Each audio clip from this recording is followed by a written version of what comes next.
madaxweynihii hore ee maamulka Khaatumo Maxamed Yuusuf Jaamac Indhasheel oo labadii cisho u dambeeyay ku sugnaa degmada Dhilaalo oo ka tirsan gobolka Cayn ayaa maanta si ballaaran loogu soo dhaweeyay magaalada Buuhoodle ee xarunta gobolka Cayn waxaa laga hortagay madaxweyne Indhasheel meel magaalada Buuhoodle u jirta ilaa iyo qiyaastii 15 kiiloomitir waxaana loo soo galbiyay dhanka magaalada tan Buuhoodle markii uu soo gaaray magaalada Buuhoodle ayaa waxaa soo dhaweyn ballaaran kala hor yimid dhammaan shacbi weynaha ku dhaqan magaalada Buuhoodle kuwaas oo wajiyada ay ka muuqatay soo dhaweyn xamaasadaysan isla markaana ruuxayay caleemo qoyan oo ay ku xirran yihiin astaanta calanka Khaatumo iyo sidoo kale sawirka madaxweyne Indhasheel oo hore u ahaa madaxweynaha maamulka Khaatumo intaas kadib saxaafadda iyo qaybaha kala duwan ee bulshada ayuu kula hadlay fagaaraha hotel Cabdigure Plaza waxaan uga mahad celiyay shacbi weynaha sida ballaaran oo soo dhaweeyeen isagoona sheegay inuu qabanayo kulan wada tashi oo la qaadanayo qaybaha kala duwan ee bulshada gobolkani waan ogahay haddii midkeeda leeyahay halganka Khaatumo jiritaankeeda iyo haddii midkeeda leeyahay xoreynta deegaanka oo meesha kaga jirto deegaanka Caymeed uu kaga jiro khaasatan Buuhoodle ay kaga jirto waan ogahay aad baan idinka mahad celinayaa waxaan maan iminka arrinkaygu yahay mahad inaan ka celiyo soo dhaweynta haddii ilaahay idmo kulan wada tashi oo aan idinku sii sagootaysaan anna wixii dardaaranaha aan idin farayo haddaad reer Caymeed Khaatumada Caymeed aad tihiin aan idin farayo Cabdigure Plaza aynu isugu iman doonaa haddii alla idmo waa leedin soo sheegi doonaa waqtiga ay noqoto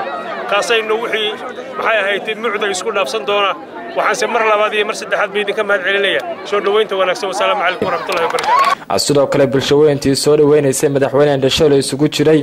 uqaal iyo qaybaha kala duwan ee ururada gobolka Cayn ayaa iyaguna halkaas ka hadlay maanta oo magaalada Buuhoodle ee gobolka Cayn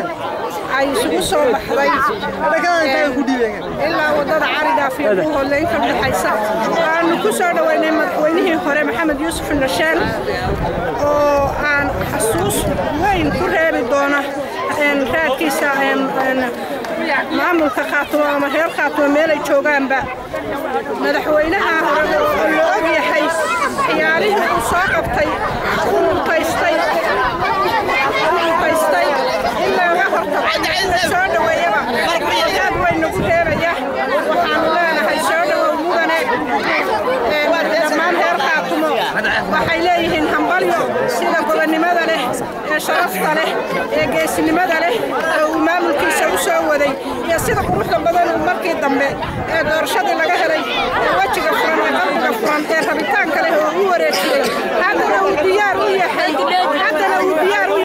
aad iyo aad baa u mahadsantihiin madaxweynahana waa soo dhaweynaynaa waxaan maqli jiray qolada reer waqooyiga yidhaahdaa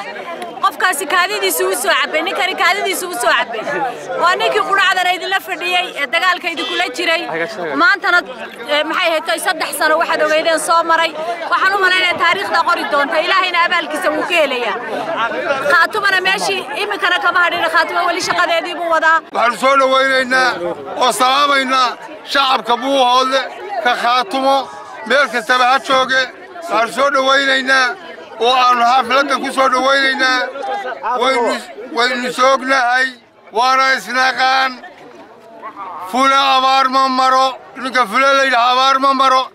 madaxweynaha abaarta maray maantana halka ay taagan tahay Khaatumo ay marayso soo gaarsiiyay baanu soo dhaweynaynaa ilaahay waa mahadle saasaan ugu mahadnaqaynaa anigoo Maxamed Caaqil Sanweyne